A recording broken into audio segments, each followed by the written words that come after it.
Bilang tugon sa lumalalang polusyon sa Metro Manila, inilunsad ng Land Transportation Franchising and Regulatory Board o LTFRB kasama ang Laban TNVS InDrive, Transrev at O2O ang unang Electronic Vehicle o EV Transport Network Vehicle Service o TNVS sa bansa.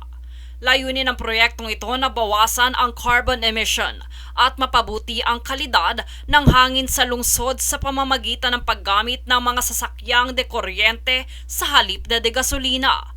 Dito inaasahan ang mahigit 100 EV units na ipapamahagi sa piling TNVS operators at drivers bilang unang batch ng programa. Base naman sa LTFRB, malaking tulong ito sa kabuhayan ng mga driver dahil mas mababa ang gastos sa kuryente at maintenance kumpara sa tradisyonal na sasakyan.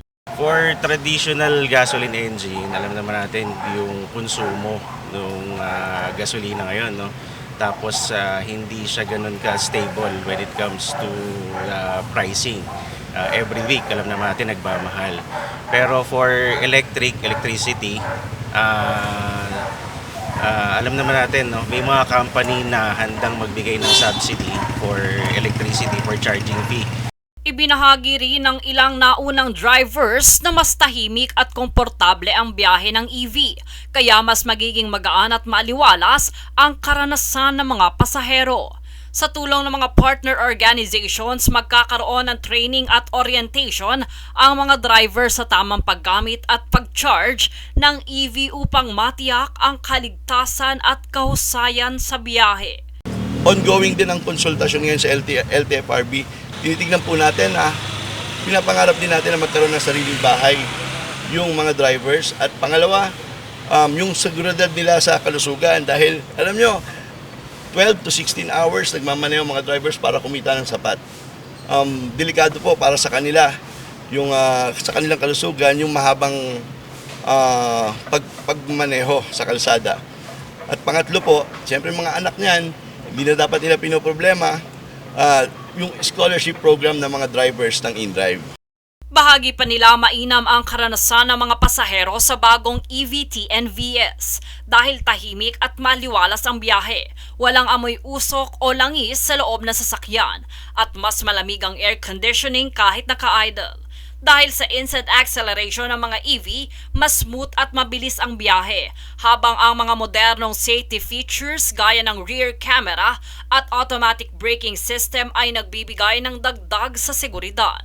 Bukod sa kaginhawaan, ramdam ng mga pasahero na nakakatulong sila sa kalikasan sa bawat biyahe dahil sa nababawasang usok at carbon emission.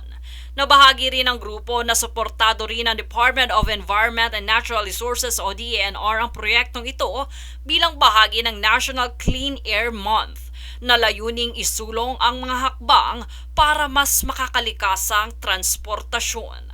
Inihayag naman ng grupo na kung magiging matagumpay ang programa sa Metro Manila, planong palawakin ito sa mga pangunahing lungsod sa Visayas at Mindanao. Sa huli, sinusulong ng mga organisasyong katuwang ang TNVS ay hindi lamang magpapababa sa polusyon, kundi magbibigay din ng mas ligtas, mas komportable ang biyahe para sa mga pasahero at mas magaan na kabuhayan para sa mga driver. Kung saan para sa kanila, ito ay isang hakbang tungo sa mas malinis at makabagong hinaharap ng transportasyon sa Pilipinas. Jade Buhoy, nag-uulat para sa Golden Nation Network.